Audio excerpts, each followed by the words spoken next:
Ito pala mga idol ang kabuuan ng video ko sa paggawa ko ng lamisa at bakal ang kanyang frame at mga paa. Ang ginamit pala natin dyan ay angular bar, tubo at saka flat bar. Mabilis ang ito na gawin kasi yung gamit natin ay welding lang. Sukatin natin ito ng mabuti para pantay yung kanilang haba. Dito na portion magawa tayo ng angle para pag bend natin mamaya ng angular bar, pantay siya. Hindi rin ako magaling sa mga ganitong gawain pero ang ginawa ko, nag-research na ako sa YT kung paano to gawin. So okay na to, i-cut na natin.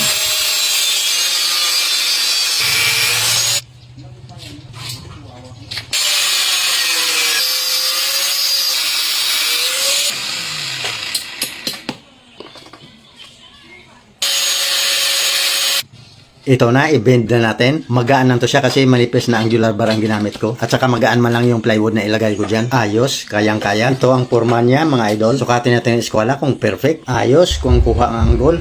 Perfect. Welding na natin to. Spot lang muna mga idol.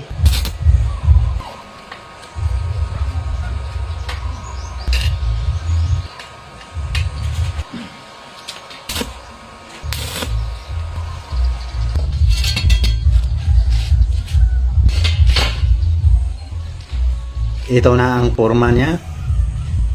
Ayan. I-full welding na natin to mga idol.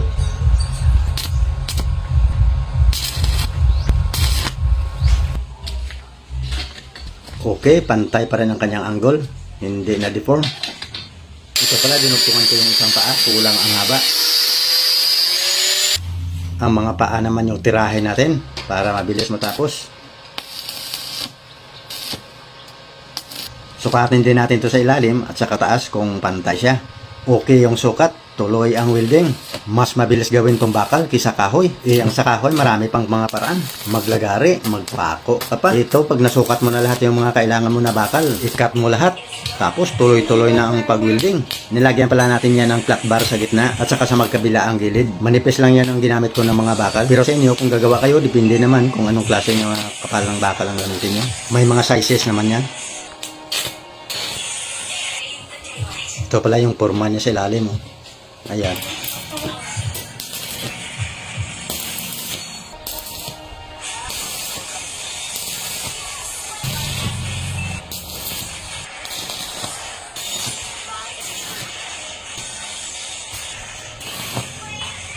na mga idol, tapos na yung welding natin. Ang sunod natin na gawin na pinturahan natin to. Ang ginamit pala natin na pintura dito ay red shade lang mga idol.